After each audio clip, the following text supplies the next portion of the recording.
of you have already heard some conversations already.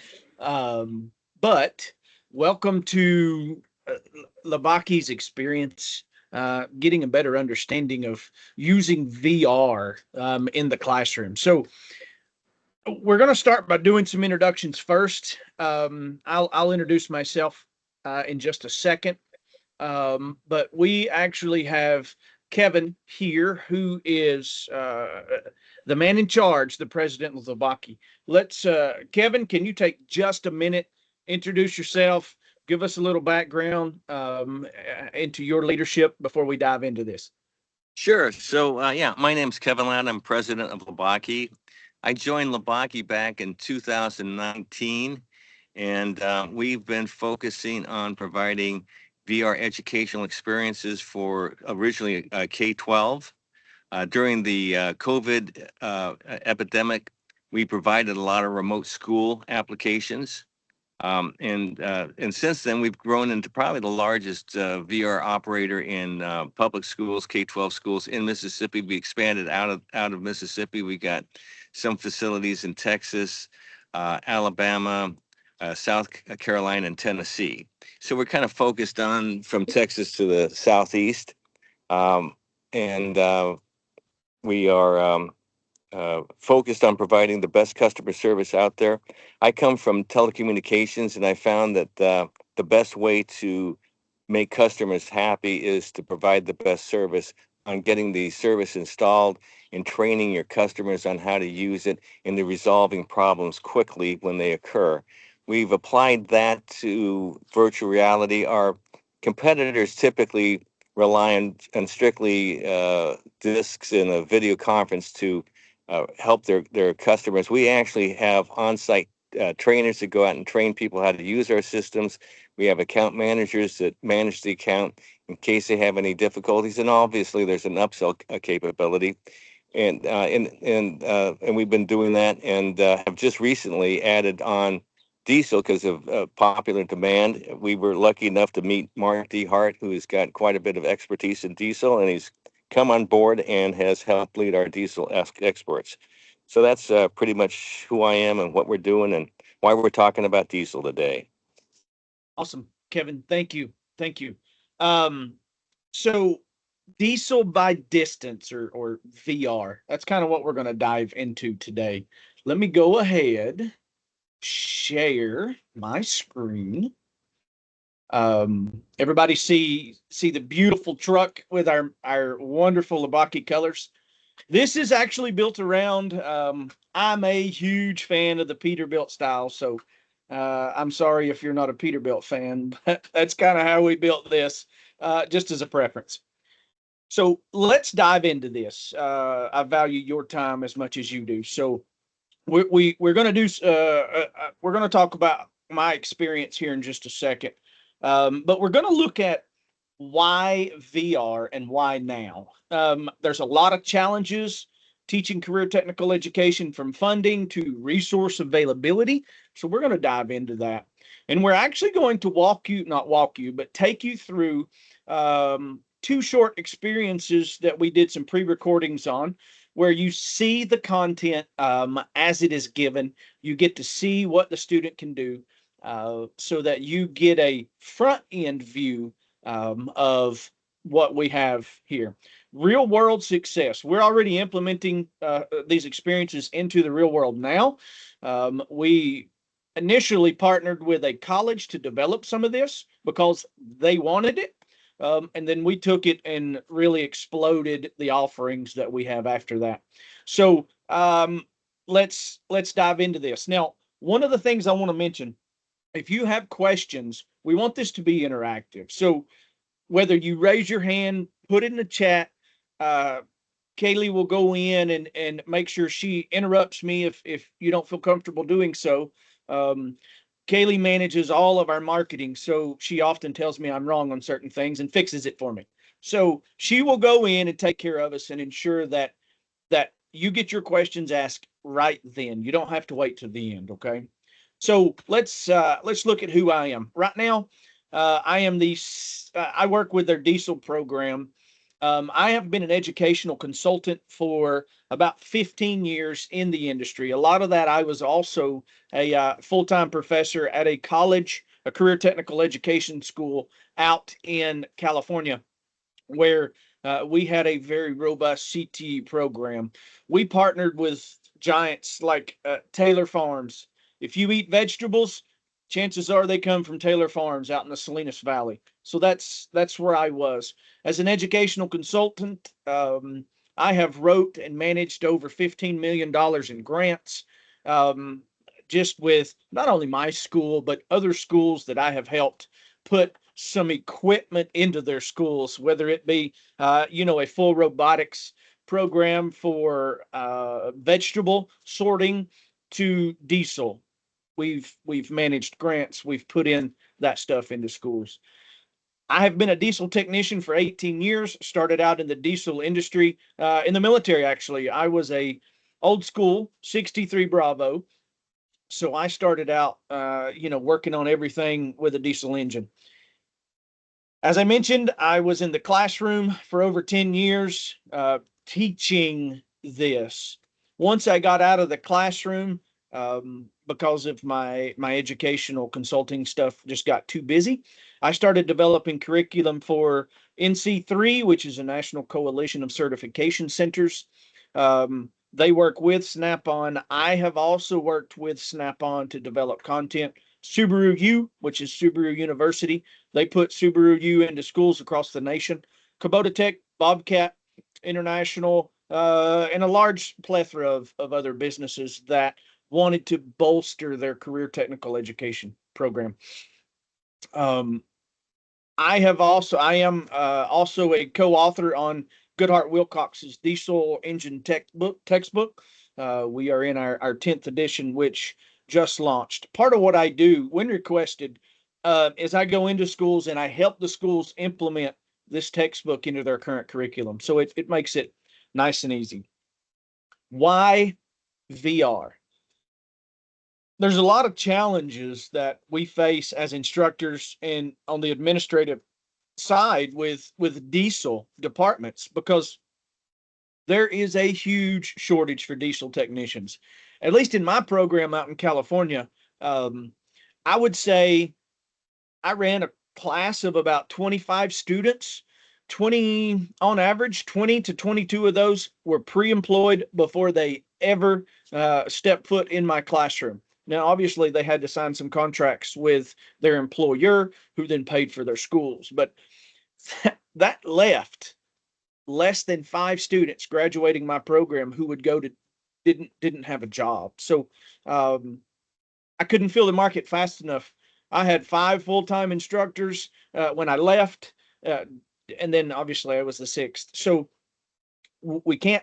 There's a huge diesel shortage, diesel technician shortage nationwide. Technology. Ooh, most of the time when we were getting things donated to us, it was because they replaced things in the field. So what that meant was the technology we were training students on was already out of date. Now, that's the stuff donated to us. It worked great actually for the foundational concepts, splitting a tractor, engine rebuild to, changing tires, oil, and different things on trucks. So it worked.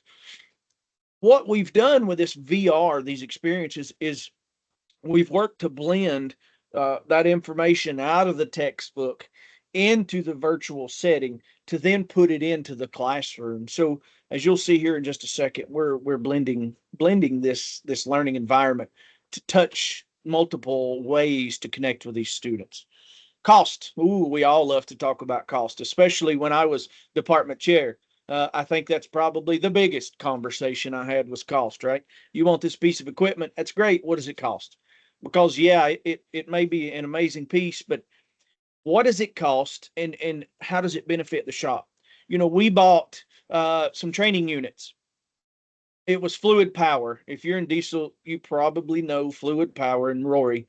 He's probably the most knowledgeable hydraulics guy. Anyway, we bought multiple units of his stuff, and you may know how expensive that is. The issue I run into is I could only run 3 to 4 people on a unit at a time. If I've got 3 units, I'm running less than 10 people through a training exercise at a time to ensure they fully get the content.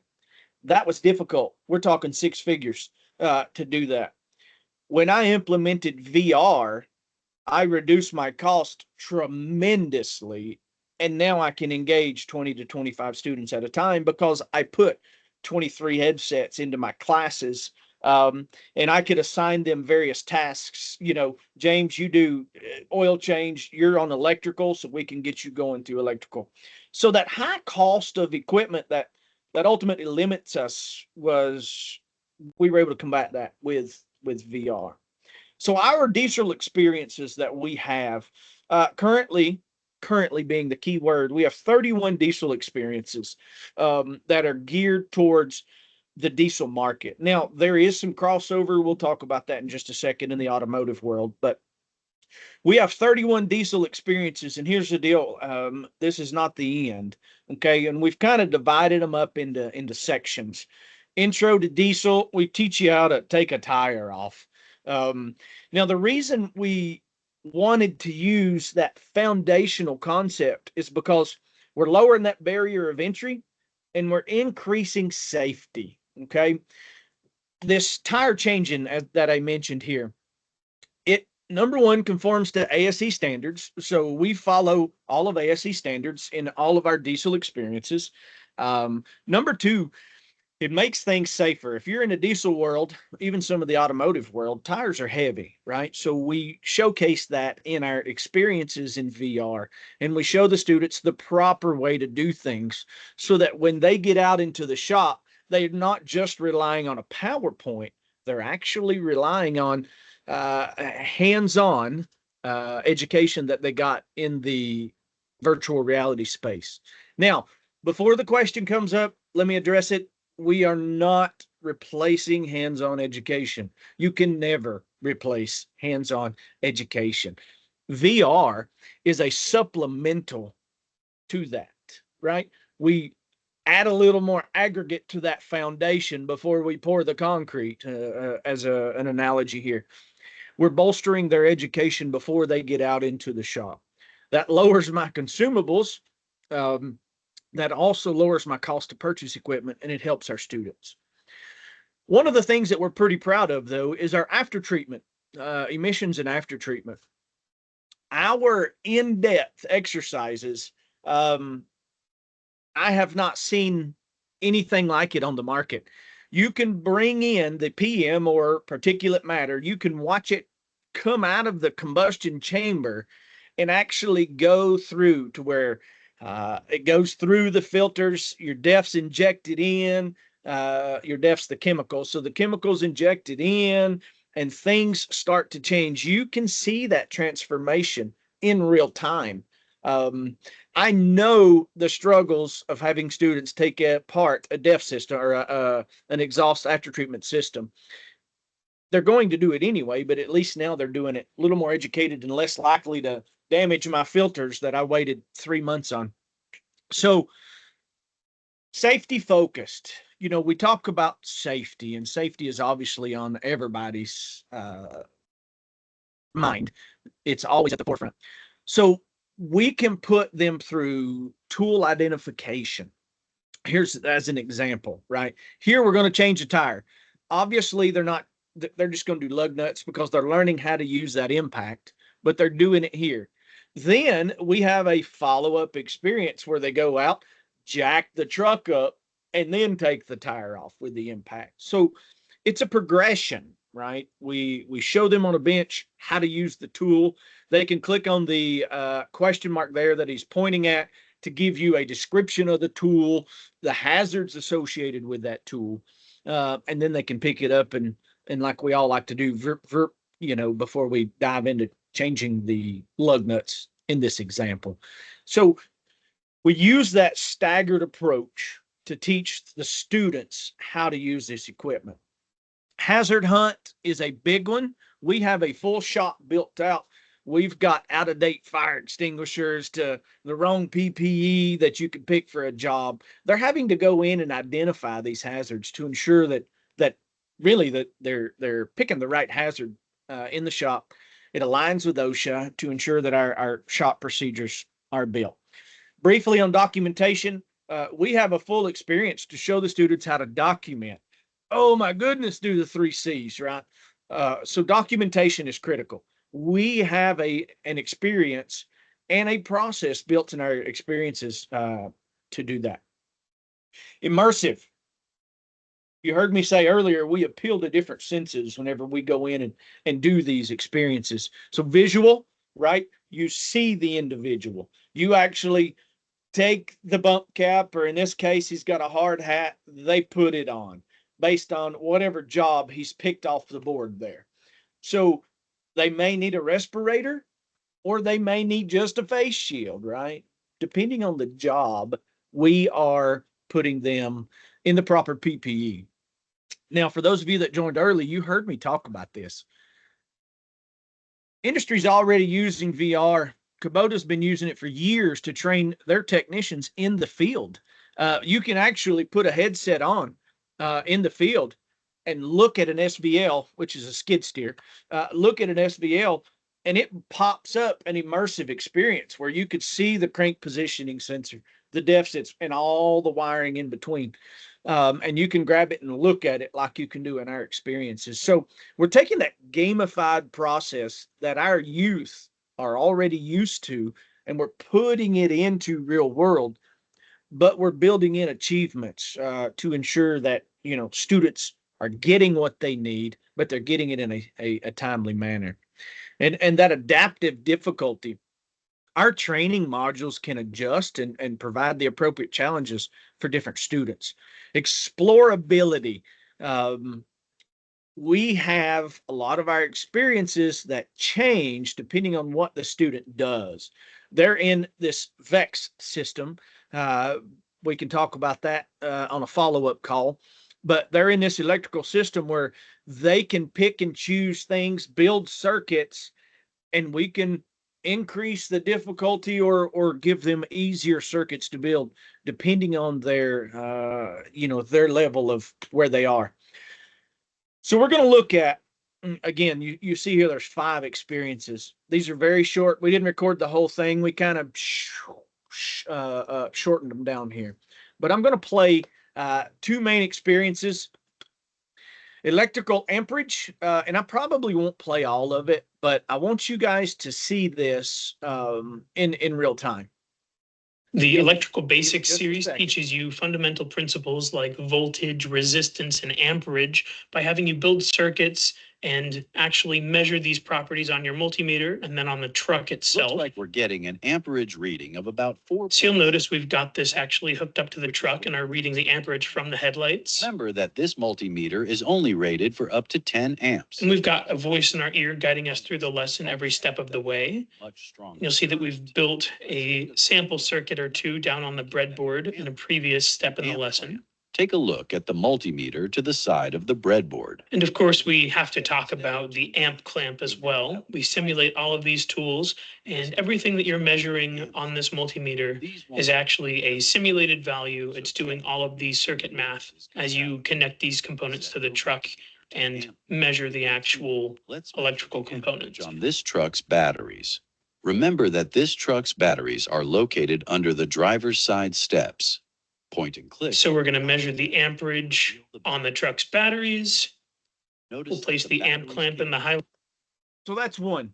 Let me show you another one that I think is really beneficial. Our diesel bundle culminates in the technician training series, which shows you how to do some common procedures that you'll have to do as a technician, like changing the oil and filter on this truck. So we've just drained the oil. It's time to down into our drainage basin. The oil filter on this truck is on the passenger side engine bay. We'll go locate that filter just to make sure we all know where it is. Now, go grab the filter wrench from the workbench. And then, of course, we show you the proper tools to use, the oil filter. where to place them, You'll want to place it around how to the interact filter with them. from the bottom. Then slide it up so we can reach it at the top. Grab the wrench handle to start loosening the sliding filter. that filter wrench Give up it a from the few bottom, times. because sometimes it Place can be a one little hand hard at the to top of reach. the filter and one hand Maneuvering at the your bottom. hands around it Then in kind of a unscrew the weird filter angle the rest of the way and by unscrewing hand it. until you can grab it and remove. Place this filter upside down on the drain pan to let all the old oil drain out. Drain all that Now, old head oil over out to of the there. workbench and grab the new oil filter. We're going to pre-fill this filter with some new oil. This may not always be necessary on smaller vehicles, but on a large truck like this, it will reduce the dry run time and let the engine build up oil pressure faster. Now, let's go install this new filter. Pre-filled our new truck. filter. Let's go Grabbing the install filter it to back start on the tightening truck. it in place, being careful to avoid cross-threading it. And we can go through this process Now that fairly we've quickly. handled A lot of it is we'll just use the filter showing wrench again what the to give it steps an are in additional sequence and giving you turn. a place to Grab the go filter through and wrench practice and this place it process as and highlighted. build that muscle memory. But this time, grab the wrench handle to finish tightening the filter. We'll give it a few. Now that the new filter has been installed, let's head around to the other side of the engine bay and remove the oil cap. Grab the And then, oil of course, cap we're to going to grab remove panel the and cap. All right. So you get the you get the understanding here. We're showing them and walking with them the different tasks. And yes, we in that experience they cut it out when they were doing the recording here. Yes, we talk about the oil filter gasket to make sure it's removed. So we've got this is just one section. You know, you've got your PPE, diesel diagnostics. This this is a unique, I think, a unique set of experiences because in one of these, we have a sensor bad and they actually have to go in and back probe, measure the source voltage, measure the resistance of the, I think it was the map sensor that we used. And is it within spec? I mean, they've got to figure out based on what the multimeter is telling me, is it within spec? So we've got different levels from changing tires to changing oil and documentation and everything in between. So we really have these experiences put together so that it is a progressive pathway. These are not geared towards career exploration. They are geared more towards following ASC standards and moving in a progressive manner. However, yes, these can be used as career exploration, but you got to be selective because some of these are more advanced and are not your first year diesel technician type. So, you know, if you're using these as career exploration to fill a program to excite young students to get into your program, maybe you put them through, you know, some of the non-diagnostic experiences because some of these are definitely a little more difficult. One of our first schools that we put this program into was Wallace State. They built a diesel by distance program. You could do all of the classroom distance learning style. So in other words, like you and I are here today. I keep looking up because my screen is up here with everybody on it. So they built this where you go into the classroom in a in a Teams meeting type setting, but each student had a headset. So once the instructor would go over a concept, then they would put the headset on and learn hands-on before they reported to the shop. And then in this program, we actually had shop times, uh, 4 hour chunks where the student could show up at their on their time and complete their task sheets out of the textbook. So, you know, we put this in, we allowed the students to learn at their own pace. And boy, did we ever see success with it. We worked with our local community to get these numbers, but 42% had some improved diagnostic accuracy. So, in other words, they weren't just parts changers; they were actually learning about what is the acceptable resistance in this map sensor instead of just replacing it because that's the quickest and easiest thing. A 68% reduction in training. Here's the big part: equipment damage. Okay, I told you, I briefly shared something earlier that talked about I had to wait 3 months on a dadgum filter for my after treatment system because a student put it in wrong, messed it up. I don't know how they mashed it somehow. Anyway, I think it involved a pry bar, whatever. We don't have to worry about that in a VR setting. In some of our electrical experiences, if you apply voltage to the wrong spot, pop, there goes a light bulb, there goes a fuse. But guess what? It just magically reappears. I hated running around to my office to get fuses because when we were using our breadboards, they would pop fuses because they would apply the wrong thing, do a resistance test on a full active system. So then meters, it was just a big ordeal. 3% faster when it comes to understanding and mastering the concept. We're appealing to our youth because we're getting down and putting content in a manner that they understand it. The number of, and I don't know this statistic, but the number of household high school students who have put a headset on is astronomical. So they know how to do this. We're putting it in their world situation. So how do we get started with Lobaki? Um, One of the things you're going to do is we're going to set you up with a sales rep who can then talk about the financial side. I don't do the financial side, so I can't really speak on that. However, we have different implementation options that we can help kind of customize and brand it to your needs in your school. So we can work multiple options here, but we have a sales team, we have an implementation team, and we have training that your instructors can go through. Now, this is not training on how to use the experiences. We have, and something I haven't mentioned, we have an entire back end to this software where you can see what the students are doing. You can put it up on a screen like I'm doing here. So you get training on that implementation style. The space requirements, because one of the things you saw in that diesel oil change, right? He was walking all the way to the other side of the shop to get the oil. You can do that without physically moving. It looked jerky, but what he's doing is he's using a couple buttons that you would get trained on to jump to different sections of the shop. You can do all of what you saw sitting in an office chair. Or some of our experiences, we kind of need an 8 foot by 8 foot section so that uh, students aren't knocking each other in the head and things like that. One of the things that we would need to do is to work with your IT department, and that's something that we would help with, working with your IT. So we have annual subscriptions. In other words, the headsets are yours. You don't rent the headsets, you don't lease the headsets. You buy the headsets, they're yours, and we take care of all this for you in the quote. But you get the headsets. Now the subscriptions, because we understand how grants work.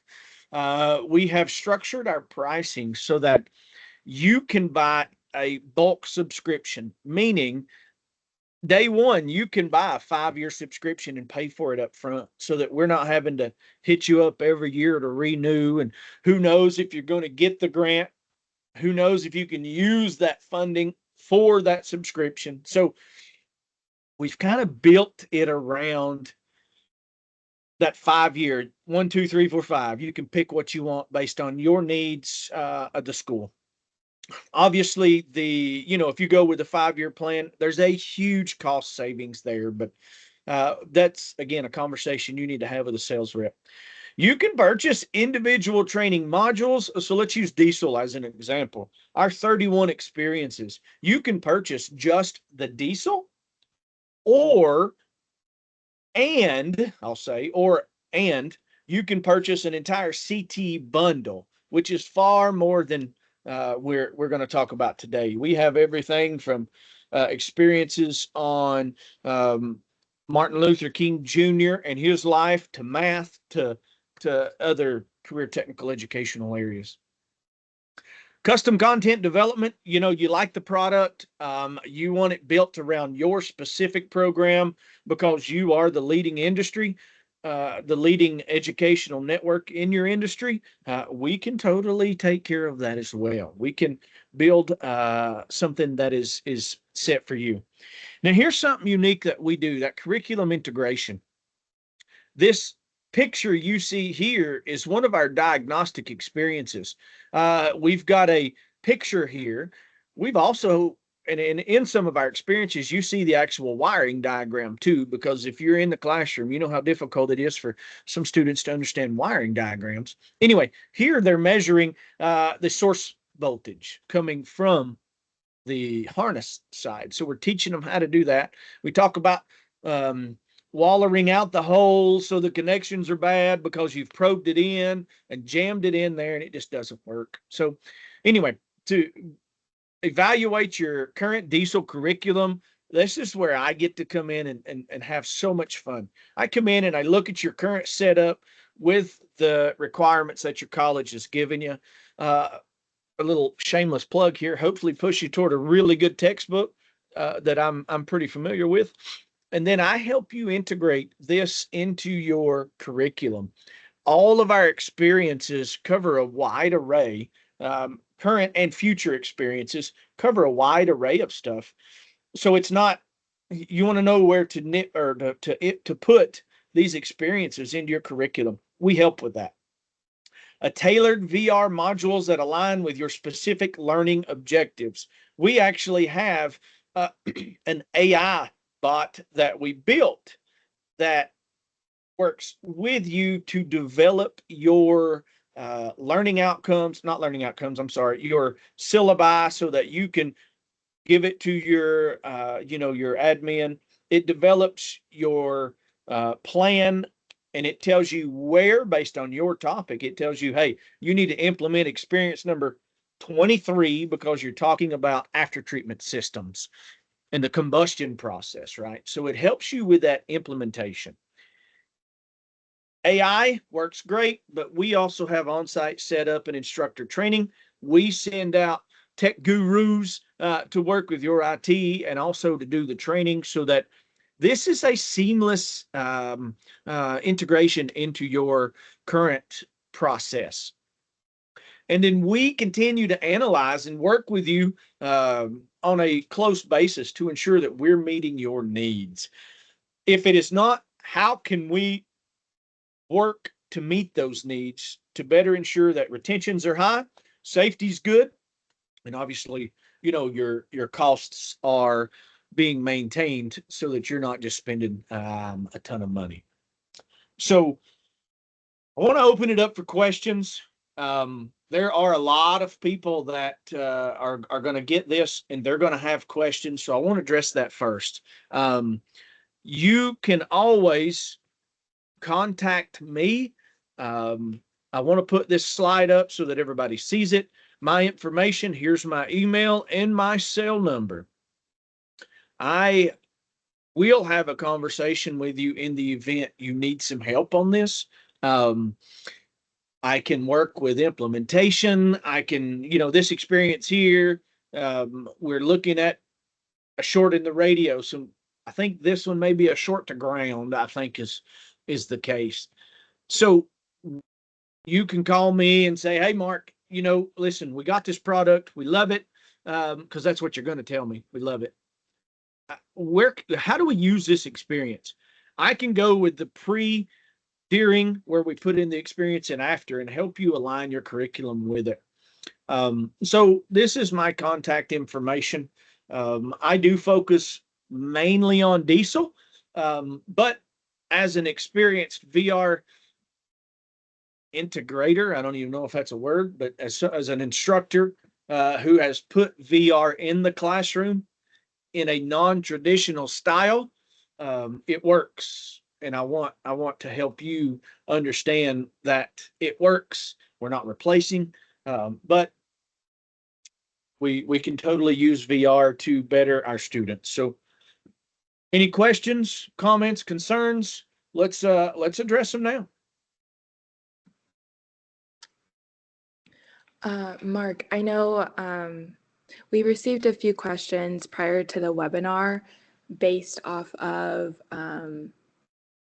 how does our diesel bundle relate to the automotive industry? Do you want to kind of touch on that? Yeah, so that's a great question, and one that I had a conversation recently in reference to. So first of all, some of our experiences, I guess let me back up. When we're talking ASE standards, right? When you are going through the automotive process, there are, I think, one ASE exam that deals with diesel for our students who want to go all the way through the process. Some of the things in our experiences help with that diesel ASE exam on the automotive side. Obviously, all of our experiences align with the diesel side, but integrating this into an automotive program, it can be somewhat seamless, an easy integration, I should say, because when you think about a multimeter as an example, a multimeter doesn't care if it's auto or diesel, right? It's user input. Back probing the harness side, we're going to do the same process whether we're back probing on a diesel engine or an automotive engine. We just happen to use a beautiful truck for our process. Of our experiences, I would comfortably say probably 50% of our diesel experiences align with automotive. Um, and the same process is going to be the same, no matter if you're on the auto side or the diesel side. Now, obviously, there's some changes or differences in tires. But taking them off's the same, except for ours are a little heavier and you got a ton more lug nuts. Oil changes, the process is the same, but it is definitely geared towards diesel. But I'd say about 50%, mostly our electrical stuff, aligns auto and diesel, can be used interchangeably.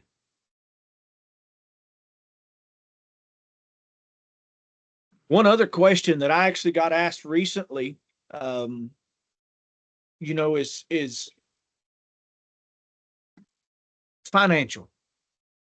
Our product is competitively priced, and we may even be on the lower. Well, we are on the lower side of that competitive price. In other words, we definitely probably don't charge what our product is worth.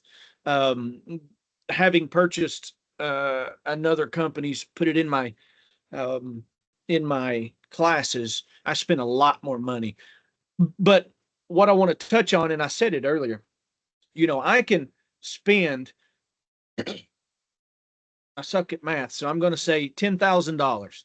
I can spend $10,000 and touch way more students with $10,000 than I can buying a six-figure hydraulics trainer that can only do 3 students at a time. Yes, I need this hydraulics trainer. Yes, it is critical. But when we're talking about that chunk of money, because the grant only gave us the grant committee gave us 10,000 for technology upgrades, I can use VR to supplement some of those things. So that financial side is critical, because obviously I had to fight with it.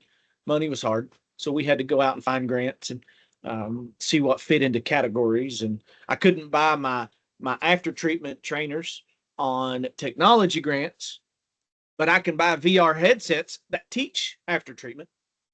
So, yeah.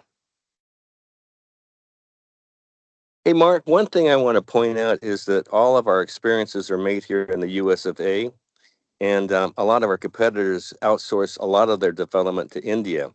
And not only do we noticed there's a little bit of a difficulty in translating the way India represents these experiences into the U.S.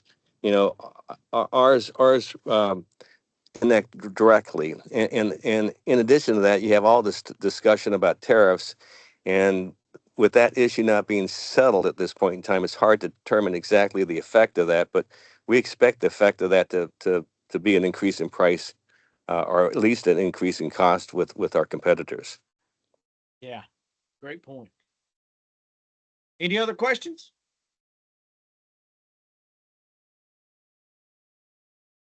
Well, we have a full sales team that is dedicated to you. We have a full back end team that's dedicated to you. We have a full technical team that'll be dedicated to you. And then on the diesel side, we've got people that will be dedicated to you and help with implementation. So, if you run into those specific challenges on convincing your board, I want to buy these headsets, I don't mind to get on. I've talked to a ton of boards and implemented VR and automation into programs that normally didn't have that style of technology. I've helped change that technological gap and bring it, especially diesel, bring it up to more what our technicians are going to see in the field, in their style of training. We are um, replacing the CBT, the computer-based training. We're replacing that with VR because the retention rates are so much higher. So if we have no other questions, again, my email is here. My phone number is here. You can reach out to me if you have any questions. Talk to your sales rep. Reach out to me for the real scoop on implementation stuff, and I'll be more than happy to answer any questions that you have. So, Kevin, Kaylee, do we have anything else? No, I think that's it. All right. Thanks everyone for attending, and for all of you watching at home. I'm excited to bring you into part of the Lobaki team. Let's flip that classroom. Let's change how we deliver the content, because our students learn differently. So let's help them create a situation where they learn better. That's all I got. Thank you very much, Perfect. Mark. Thank you. Thanks for everyone for joining. Have a good day, everybody. Bye-bye.